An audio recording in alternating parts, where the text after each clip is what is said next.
அனைவருக்கும் என் அன்பான வணக்கங்கள். இன்றைய பதிவில் சூரியன் 4ஆம் வீட்டில் இருந்தால் என்னென்ன பலன்கள் கொடுப்பார் என்று பார்ப்போம்.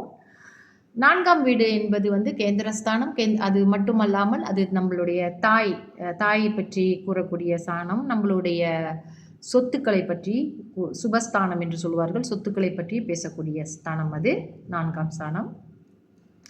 இங்கே சூரியன் இருந்தால் மகிழ்ச்சி குறைவாக இருக்கும், கவலை அதிகமாக இருக்கும், அலைச்சல் அதிகமாக இருக்கும், இரக்கமின்மை மனசில் அந்த இரக்கத்தன்மை குறைவாக இருக்கும், சுயநலம் மேலோங்கி நிற்கும், ஏமாற்றும் குணமும் இருக்கும், இரத்த அழுத்த நோய், வயிற்று நோய், துன்பம் நிறைந்த மன வாழ்க்கை அமையக்கூடிய வாய்ப்புகள் இருக்கும். பூர்வீக சொத்துக்கள் இவங்களுக்கு கிடைக்கும்.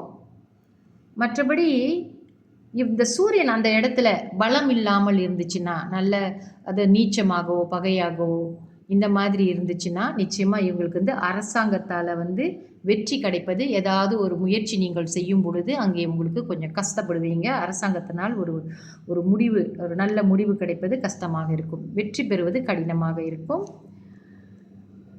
மற்றும் பந்து என்றால் சொந்தக்காரர்களிடம் விரோதம் ஏற்படும். தாய்க்கு நல்லதல்ல. நாளில் சூரியன் இருப்பது தாய்க்கு நல்லதல்ல.